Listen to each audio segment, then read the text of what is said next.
100% job గ్యారెంటీతో ISTTM business school admissions open. తర్వాత అలాగే అమరావతి అనేటువంటిది కూడా శిథిలమైపోయింది.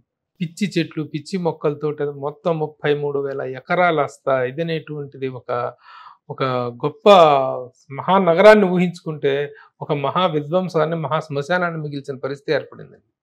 చూసారా దాన్ని? వెళ్ళారా మీరు? చూశాను. ఎందుకంటే మేము విజయవాడలో ప్రాజెక్ట్ చేసాం కదా. ఎప్పుడైతే రాజధాని ఇక్కడ కాదు 3 రాజధానులు చేస్తాం, మేజర్ గా అంతా వైజాగ్ మేము చేస్తాం, ఒక శాసనసభ మాత్రం అంటే ఎన్ని రోజులు ఉంటుంది శాసన సంవత్సరంలో?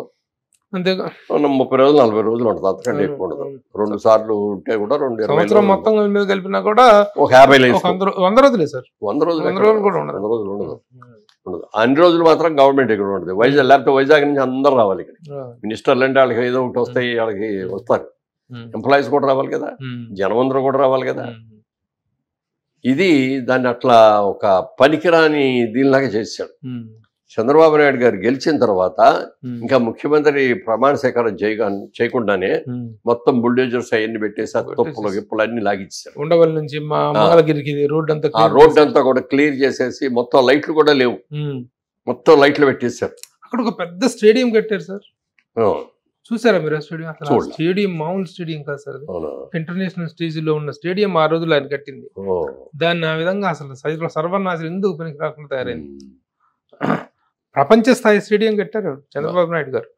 ఎందుకంటే ఆయనకి ఇక్కడ హైదరాబాద్ క్యాపిటల్ గా ఉన్నప్పుడు ఆంధ్రప్రదేశ్ ఉమ్మడి ఆంధ్రప్రదేశ్ గా ఉన్నప్పుడు కూడా ఇక్కడ స్టేడియంస్ అనే బ్రహ్మాండాన్ని కట్టాడు. కట్టి ఏంటంటే అప్పుడు ఏషియాడ్ ఇది పెట్టించారు.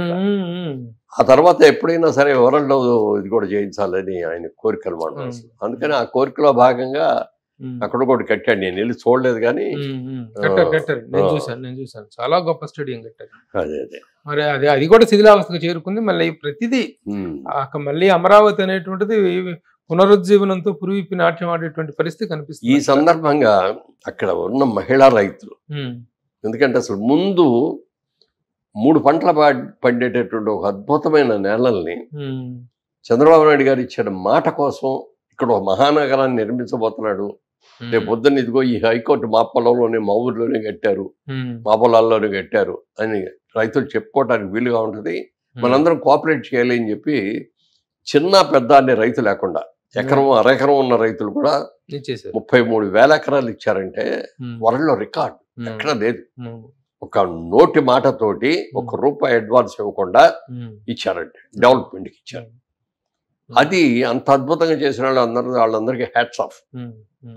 అయితే ఈ జగన్మోహన్ రెడ్డి గారు వచ్చిన తర్వాత అమరావతి మార్పు అన్న రోజు నుంచి అక్కడ మహిళలందరూ కలిసి దాదాపు ఇప్పుడు 400-500 రోజులు ఎంతో వాళ్ళు చేశారు.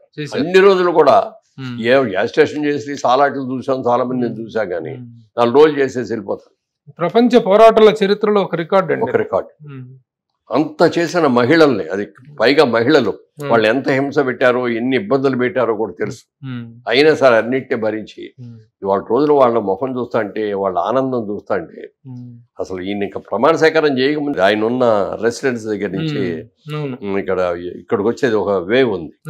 లైట్లు గీట్లు అన్ని తీసి చందాలు చేస్తే ముందు అవన్నీ వేసి చేసేటప్పటికి అవన్నీ చూసేసి మళ్ళీ అదిగో అమరావతి వెలిగిపోతుంది అని చెప్పి వాళ్ళందరూ అట్లా ఉత్సాహం. కానీ తర్వాత చంద్రబాబు వెళ్తా అంటే అందరూ కూడా డ్యాన్సులు చేసి పెద్ద వాళ్ళు ఎప్పుడు అట్లా డ్యాన్స్ చేసేవాళ్ళు కాదు. ఆ సంతోషాన్ని తట్టుకోలేక ఎంత బాగా చేశారు అసలు చెప్పడానికి. చాలా ప్రమాణ స్వీకారానికి మీరు వెళ్ళారు? వెళ్ళాలి. ఎందుకు వెళ్ళలేదంటే విపరీతంగా రెస్పాన్స్ వచ్చింది కదా. ఇన్ని సీట్లు వచ్చినప్పటికీ అన్ని చోట్ల నుంచి విపరీతంగా వచ్చేసారు. మనం వెళ్ళామంటే కారు ఎక్కడ ఇరుక్కుపోయిందంటే జనంలో ఇరుక్కుపోతాము, వర్షాకాలం పైగా అని చెప్పి వెళ్ళా. చాలా వైజ్ డిసిషన్ మీరు తీసుకున్నారు వెళ్ళకపోవటం. అదే ఎందుకంటే వెళ్ళిన వాళ్ళు చాలా మంది ఇబ్బందులు పడ్డారు. చాలా మంది ఇబ్బందులు. ఎందుకంటే ఇక్కడ మనం టీవీలో చూడగలం, చక్కగా క్లోజ్ రేంజ్ లో చూడగలం. క్లోజ్ తో అన్ని చక్కగా చూసా కదా ఇంట్లో కూర్చొని. అందుకని ఇబ్బందులు పడతామని చెప్పి వెళ్ళలేదు. బట్ చాలా మంది అడిగారు. పార్టీ ఆఫీస్ నుంచి కూడా ఫోన్ వచ్చింది, సార్ బయలుదేరుతున్నారా బాబు, నాకు రావాలనే ఉంది కానీ మనసులో ఈ దీంట్లో ఇబ్బంది పడతామని చెప్పి రాలేదు, కట్టలేదు అని చెప్పి. ఇప్పుడు అన్ని రంగాలు సఫర్ అయినట్టుగానే అన్ని రంగాల్లోనూ ఒక డిస్ట్రక్టివ్ ప్యాటర్న్ అనేటువంటిది నడిచిందండి.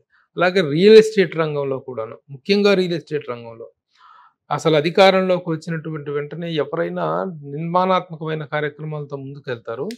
కానీ ఇసుక అనేటువంటి దాన్ని ఆపేసేసి సాధారణమైన కూలీ అనేటువంటి వాడికి సంవత్సరం పాటు ఉపాధి లేకుండా పోయింది. లేకుండా. తాపీ వాళ్ళకి కానీ ఉమ్, అక్కడ రోజు పనిచేసేప్పుడు తాపీ మేస్త్రి ఒకటి ఉంటే పనిచేసేవాళ్ళు 10 మంది ఉంటారు. 10 మంది ఉంటారు. తాపీ మేస్త్రికి పని లేకపోతే వాళ్ళిద్దరికి ఎక్కడి నుంచి చెప్తాడు ఆయన? అలా అసలు ఎంతమంది పని లేకుండా అయిపోయారు చెప్పడానికి.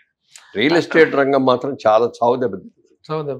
ఇప్పుడు మాలాంటి వాళ్ళందరూ కూడా మేమందరం హైదరాబాద్లో చేసుకుంటాం మేము. కానీ మన రాష్ట్రం సపరేట్గా వచ్చింది, మన రాష్ట్రంలో మనం చెయ్యాలి, అక్కడ కూడా చేస్తే బాగుంటుంది, ఒక వైజాగ్ హైదరాబాద్కు బాగుంటుంది అని చెప్పి అప్పుడు దాకా అక్కడికి వెళ్దామనే ఆలోచన లేక మనకు కొనలేదేమి. అప్పుడు ఎవరన్నా డెవలప్మెంట్కి ఇస్తారో అని చెప్పి ఒక ఆయన దగ్గరికి వెళ్ళి ఆయన డెవలప్మెంట్కి ఇస్తారంటే అది తీసుకుని దాంట్లో ప్రాజెక్ట్ చేసాం. మంచి ప్రాజెక్ట్ చేసాం.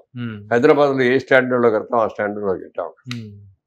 అయితే ఎప్పుడైతే రాజధానిని 3 రాజధానులను మార్చేశారో అప్పుడు దాకా బిజినెస్ అయిపోతే అనుకున్న టైంలో కన్స్ట్రక్షన్ అయిపోవచ్చింది, ఈ బిజినెస్ వచ్చేస్తారు వరుసలా అనుకున్న దాంట్లో ఈ దేశం ఎప్పుడైతే వచ్చిందో మొత్తం స్టాప్.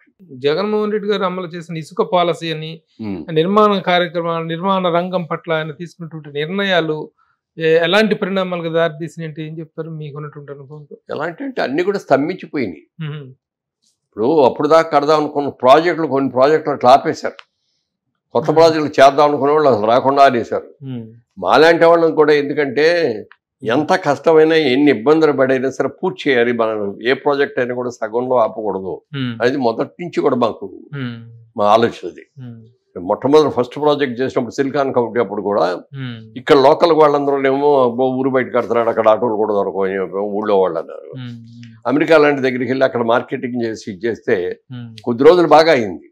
తర్వాత ఎప్పుడైతే న్యూయార్క్లో ఆ ఫ్లైట్ తోటి ఆ బిల్డింగ్ పగల కొట్టారు కదా, అది అయిన తర్వాత ఎవరికాళ్ళే వద్దు, మనం ఎక్కడికి వెళ్ళకూడదు, ఎన్ని లేనిపోయి ఏం జరుగుతున్నాయో తెలియదు, మనం ఇక్కడే ఉండాలి, జాగ్రత్తగా మన డబ్బులు ఇక్కడే దాచుకోవాలని చెప్పి ఎప్పుడైతే వాళ్ళందరూ అయిపోయారో బిజినెస్ ఆగిపోయింది. ఇక్కడ కన్స్ట్రక్షన్ ఆగకూడదు.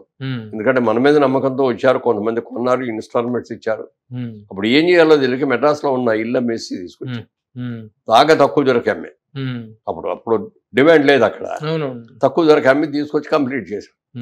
అదే విధంగా విజయవాడ ప్రాజెక్ట్ కూడా ఆపలా. ఎన్ని ఇబ్బందులు పడ్డాం అనేది మేము మాకే తెలిసి బయట అక్కడ చెప్పం, కానీ అది కూడా కంప్లీట్గా ఫినిష్ చేసాం. అంటే డైరెక్ట్గా వెళ్ళిపోయి ఎంటర్ అయిపోతాడు, అంత ఫినిష్ చేసాం. లోపల గార్డెన్స్ కానీ, పార్క్స్ కానీ, స్విమ్మింగ్ పూల్స్ కానీ, జిమ్లు కానీ, అన్ని ఎవ్రీథింగ్ అంత బాగా చేసి ఇప్పుడు వస్తున్నారు. సుమన్ టీవీలో మీ పర్సనల్ అండ్ బిజినెస్ ప్రమోషన్స్ కోసం కింది నెంబర్కి కాంటాక్ట్ చేయండి.